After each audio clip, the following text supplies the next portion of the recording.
Hi everyone, welcome back to my channel. If this is your first time visiting, thank you so much for stopping by. Welcome. My name is Maud Como.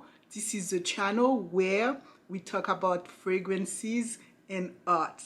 Today I could not be any happier because I am doing a collaboration with a lovely YouTuber, Ruth Gifted Hand.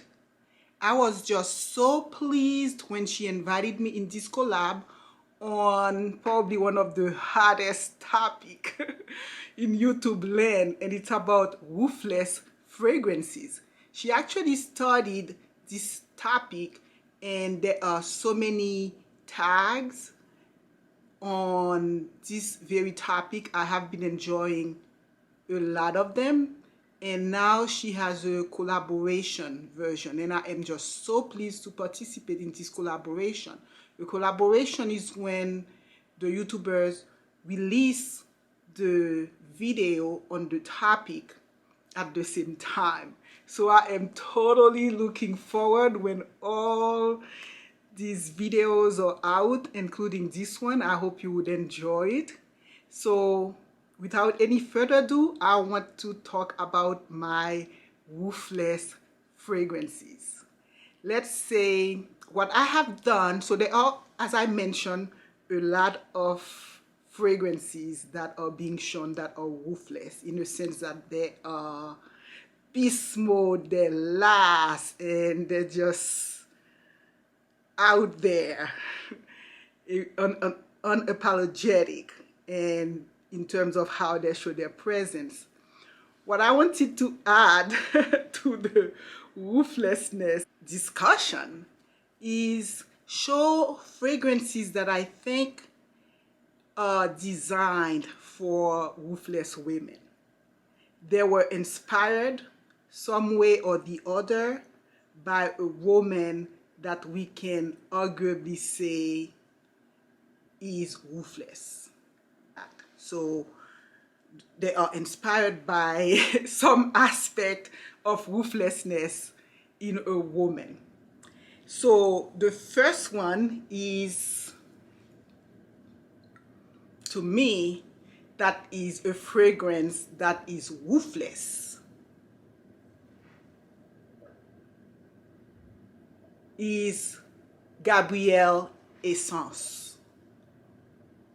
Gabrielle is, of course, for Coco Chanel before she was known as Coco. And this fragrance basically was designed by the Chanel in-house perfumer Olivier Paul to capture the essence of Gabrielle. You know, if we know the story of Coco Chanel, she studied with very humble beginning, and she made her way to become one of the biggest iconic figure in the French fashion industries, and she thrived during World War I and World War II. She was associated with some of the biggest, richest men and most creative men in the world. You know, she's had an affair with, you know, Pablo Picasso, Stravinsky, I mean, you name it, the second Duke of Westminster. So some people view that as her using men, whatever historians are saying or is being written, though at the end of the day, the way I take her story is one person who used her connection and perhaps find good life teachers. So Coco Chanel was totally roofless in terms of her confidence. I mean, this is a lady that says, I don't do fashion, I am fashion. She was energetic, she was just tasteful, she was modern. I believe Gabrielle embodies roofless woman in terms of being tenacious, in terms of being confident and creative. I recently added Gabrielle Essence in my collection because I smelled the first one before they had a version that wasn't the Essence. I was like, okay, I'm not completely feeling Gabrielle Coco Chanel, but there were in the first version really showing her essence when she was young, vivacious, so that's a very lighter fragrance. And this one is more opulent. It's more, the perfumer says that she wanted to get her, you know, her more opulent side, you know. So I believe Essence does an incredible job doing that. So this is my first Ruthless woman fragrance. The second Ruthless woman fragrance is one that we don't really hear about it, but to me, I just fell in love with the story of it. I fell in love, and it's none other than this perfume right here. She Came to Stay by Timothy Hahn. So She Came to Stay is the title of a book of Simone de Beauvoir. And she is a French philosopher, French intellectual.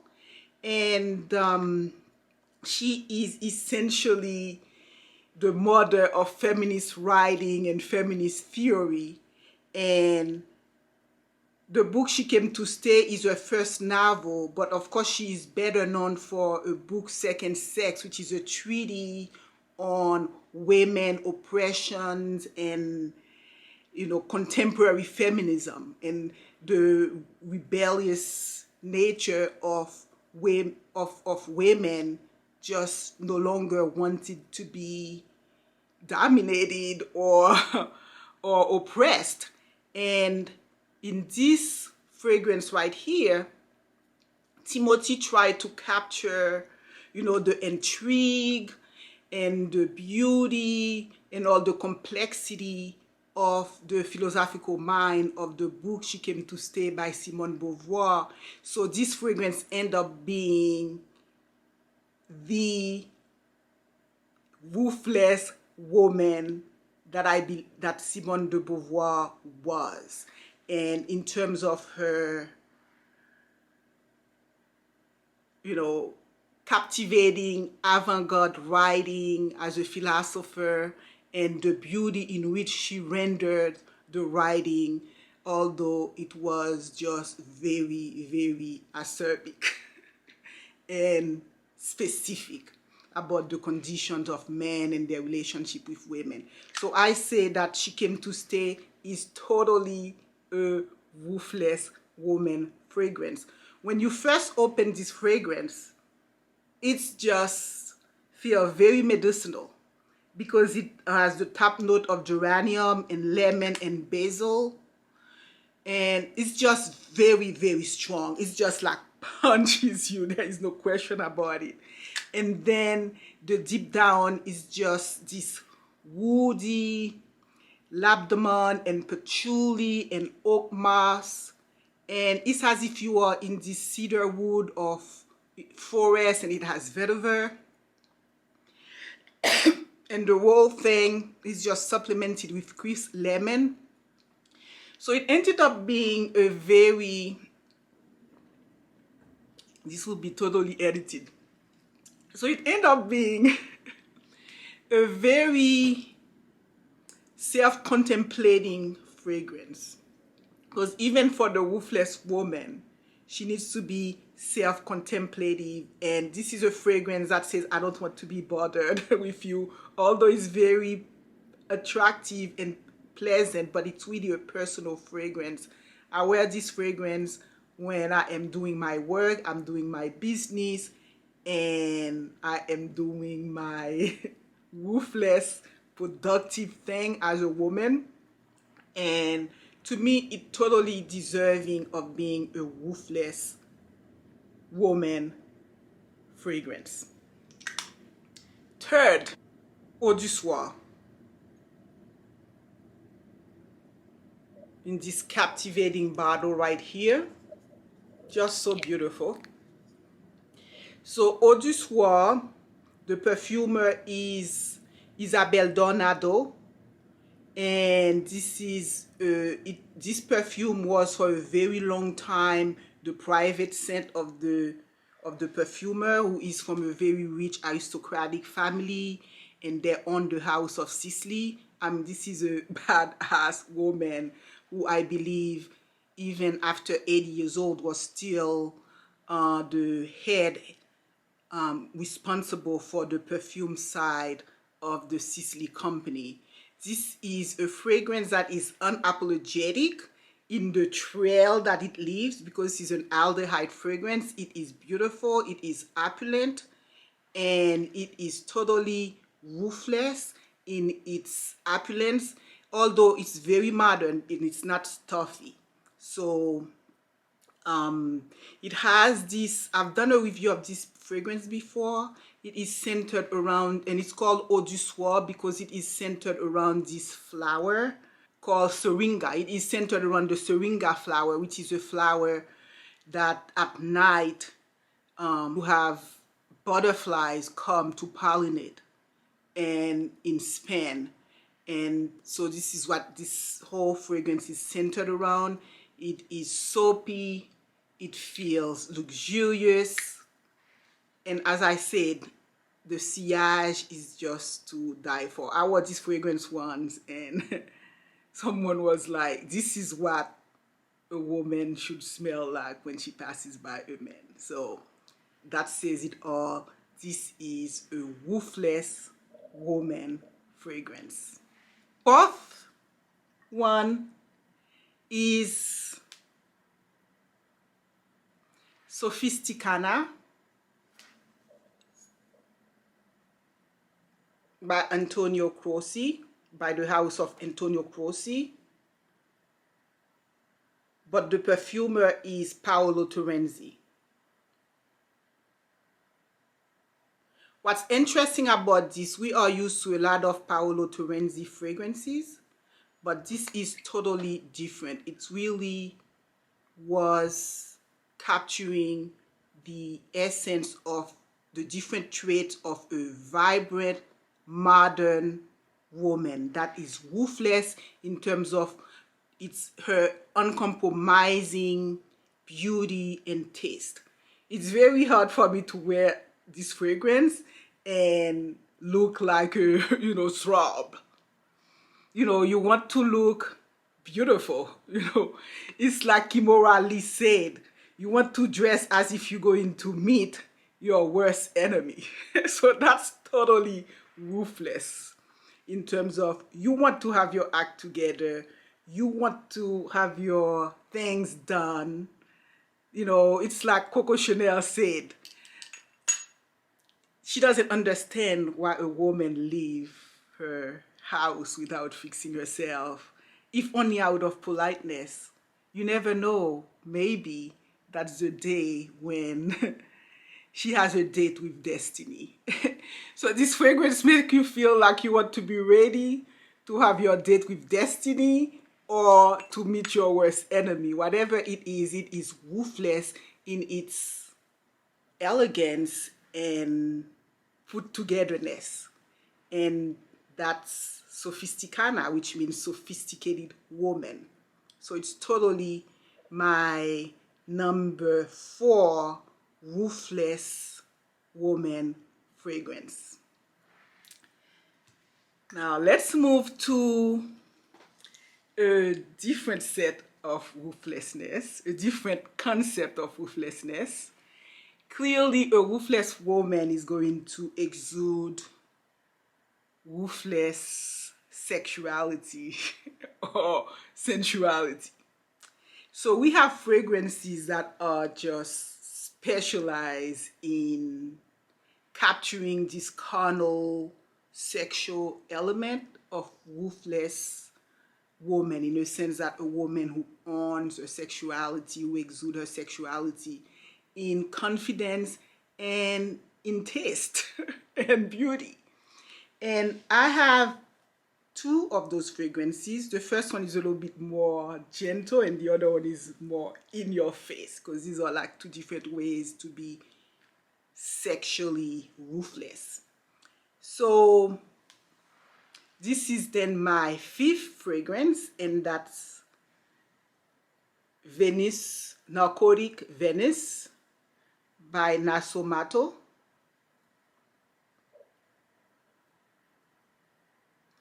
So like a lot of the fragrances that really try to capture raw sexuality in women, this fragrance is centered around tuberose, and it has some animalic note. And so it begins innocent, like just white flowers, but it has the tuberose and then the animalic note, as I mentioned. And the perfumer, you know, what he claims was that he was trying to, this perfume is the result of a quest to capture the woman's sexual power. So this is ultimately a very intimate fragrance that required a bit of closeness in the physical space to really experience it. It's just very beautiful. That's the fragrance you want to wear on your wedding. That's the fragrance you want to wear just when you are really in a romantic situation and close physical situation. It doesn't interfere. It's just part of it, becomes one part of you. I think that I've had a review of this fragrance. It does a perfect job being a ruthless woman fragrance in terms of how it exudes women's sexual power. Now, the 6th fragrance that is also on the same theme of ruthless sexuality and ruthless sensuality, I believe, is Vivienne, Westwood, Boudoir. It's very difficult to find this fragrance, but I guess if one looked for it, you would find it. I was able to find it because I really was looking for this fragrance. I have a thing for Vivienne Westwood fragrances, so I have a couple of her other fragrances. But this fragrance was right here. So the globe and the ring are symbol of feminine power. And with Boudoir, the sexuality is meant to be much more direct than Narcotic Venice. And it has a tons of ingredients in it that I cannot go into detail. But again, it is centered around tuberose and other white flowers. And it was designed to ensure that a man turns around whenever he gets a whiff of the woman who wears this fragrance. So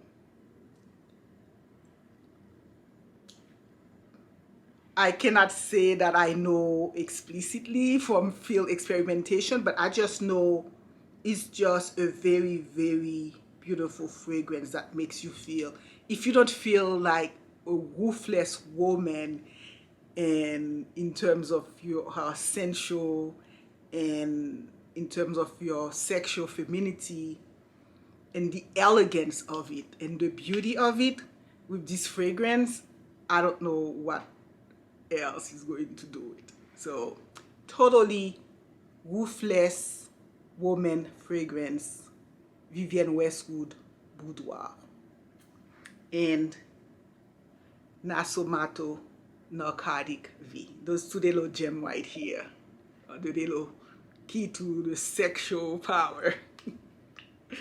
So moving on, I have even more of what a ruthless woman is all about.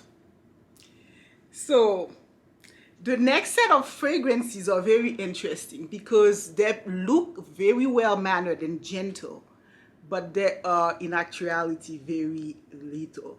I mean, how many ruthless women we know totally look fairly innocent, but are totally effective, are totally assertive in terms of their willpower and the effectiveness of what they are out to do.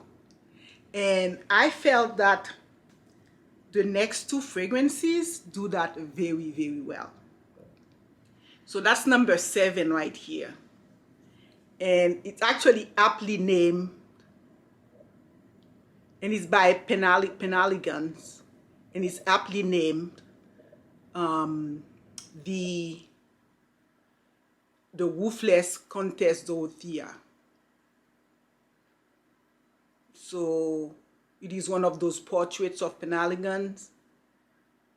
It is just one of the most beautiful fragrances that I have experienced, and it has notes that I was so attracted to when I read this about them. It begins with ginger, Chinese cinnamon wood, and bergamot, and then it goes into, it has beeswax and clary sage, and then the base note is white wine and vanilla and cashmere. I mean, just by the name, I thought it was going to be just a killer, you know, boozy thing. But like all real ruthless women, perhaps what you're expecting is not what you ultimately get.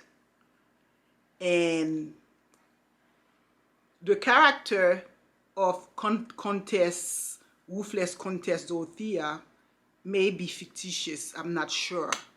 And the way they advertise this perfume is that, you know, the Countess is ferocious, she uses men, she's scornful.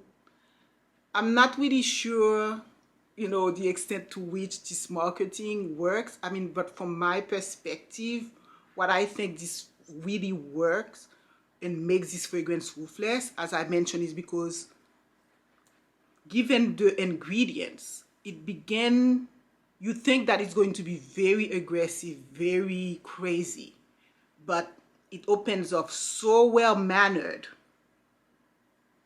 I was just in awe. It's so smooth, the quality is just so there. It's so impeccable. You can definitely taste the wine. You can smell the wine. It's just so beautiful. Those ingredients together, ginger, white wine, I mean, cinnamon, Chinese cinnamon wood, bergamot, makes for this incredible cocktail. The bottom line is the fragrance begin very well mannered, but you feel like it's doing the work for you. Like every ruthless woman, they have someone doing the work for them. So, you know, it's very noticeable, but it's not choking you yourself. It's just doing the work out there. It's projecting the elegance. It's projecting the certainty of its beauty. It's impressive. You know, it's commanding in its projection. That is totally my 7th Ruthless Woman perfume. Something a bit similar, although completely different in terms of the ingredients, but in terms of the effect, meaning it looks like it's very innocent, but has very, very strong impact. It's my 8th Ruthless Woman fragrance, and that's by the Canto line, which is the Poison line Cianuro.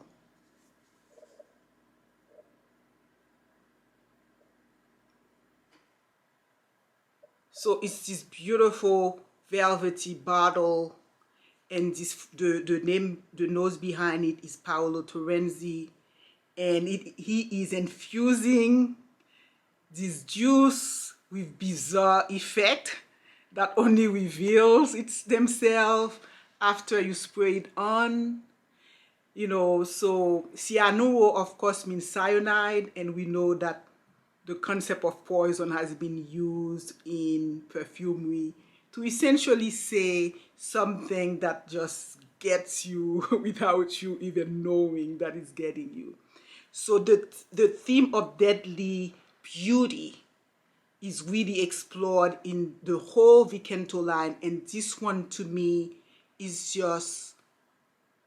the epitome of basically ruthlessness, in the sense that you don't even know what hit you. You wear this perfume because it began with this beautiful tropical cocktail of fruits. It's a chypre, so it becomes very complex, very, very quick. And what was innocent and pure become pretty lustful and sultry. So that is totally my 8th Ruthless woman fragrance.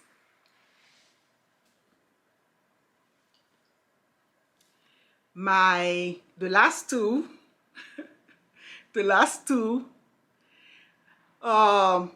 fragrances that capture the element of ruthlessness in a woman, in the sense that we knew traditionally a ruthless woman is. That is, a ruthless woman is powerful. A ruthless woman is complex. She is mysterious. But at the same time, she can also be warm, believe it or not. That's the thing with the feminine ruthlessness, feminine power.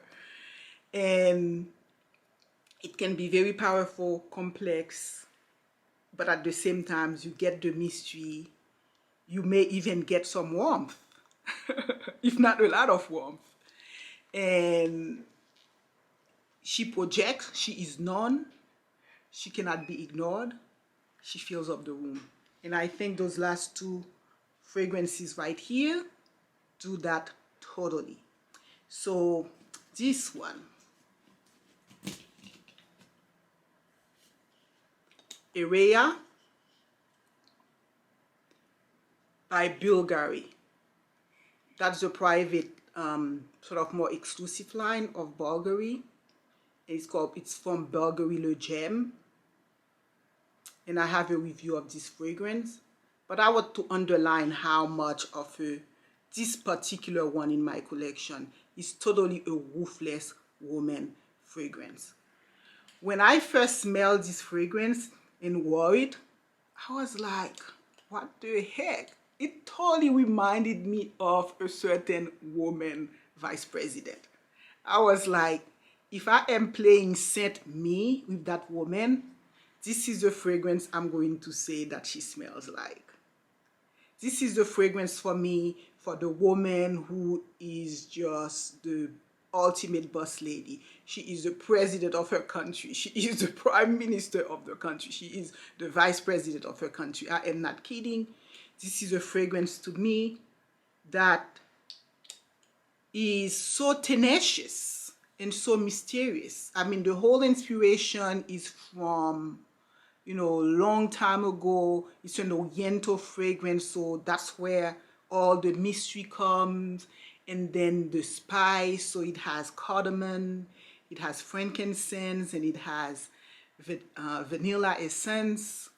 And so it is warm, but the quality of the ingredients, the substance behind the imaginativeness of the perfumer, which is Alberto Morillas, make this fragrance such a potent, such a beautiful, such a, how would I say that, effective fragrance that really command attention, but all of it with a lot of taste, with unquestionably tasteful, rich, opulence, power. I couldn't say any less about this beautiful fragrance right here, and that's my 9th Ruthless woman fragrance. Now, the ultimate ruthless woman fragrance, at least in my collection. Clearly, I've been hearing a lot about ruthless fragrances. There are a lot. But in my collection, I have other fragrances that project more, that do other stuff. But in terms of being a roofless woman fragrance, I consider this one by Dominique Wopion, Portrait of a Lady,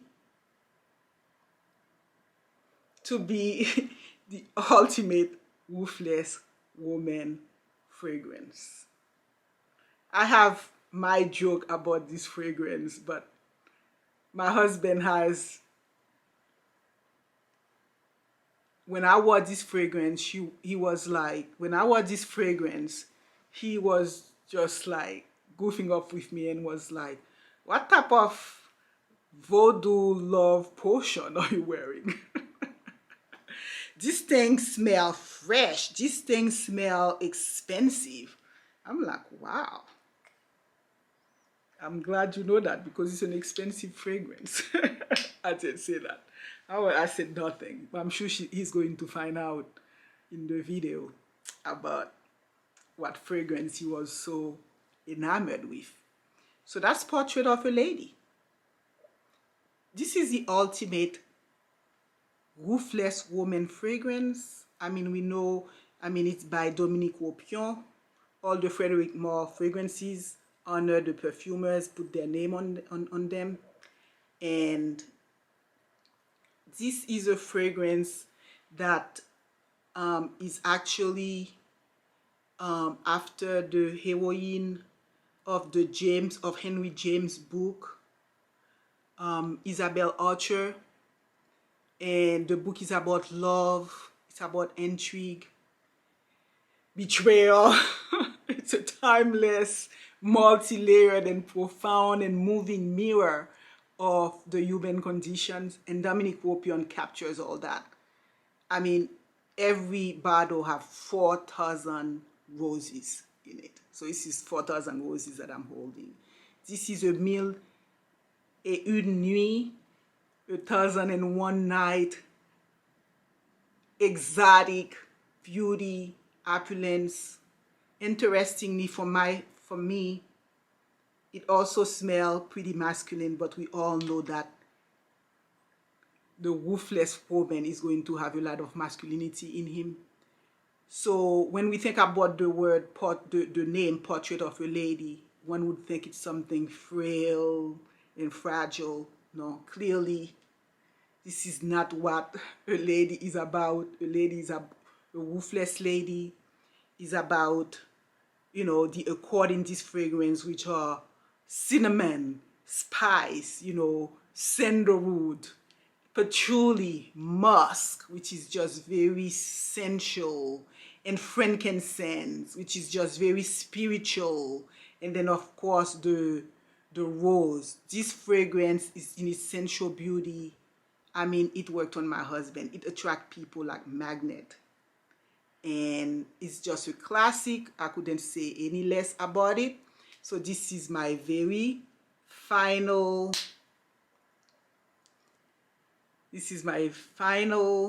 of all my top 10 roofless woman fragrance. Thanks so much for joining me. I am so pleased to have shared all those fragrances that I think are masterpiece, and they range in prices. So clearly the Coco Chanel is the cheapest in the line, and I know some of my subscribers have asked me about some more affordable alternative, if I can think of alternative to some of these fragrances that are more affordable. I will put them down as suggestion in my description box.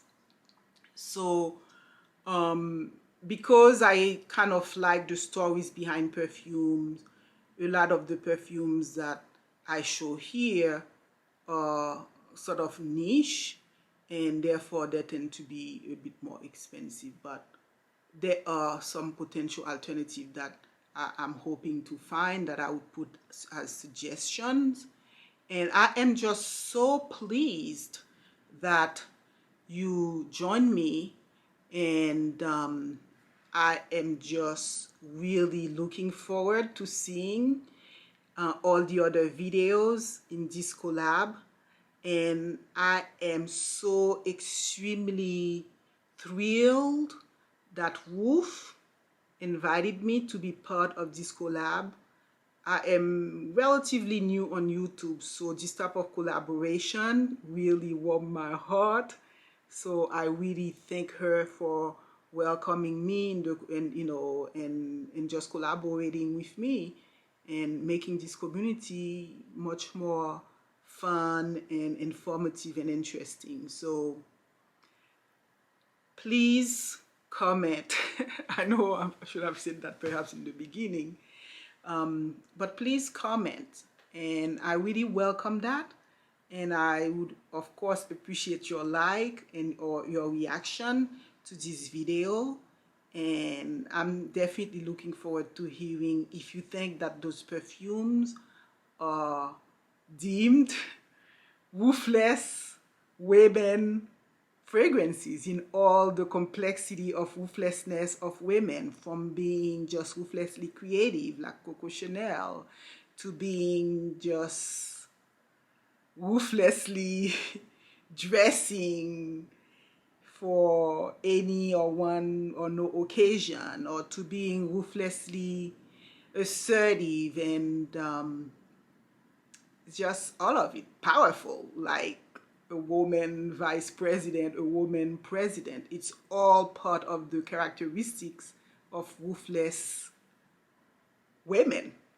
And I'm glad to share those thoughts with you. Until next time, bye.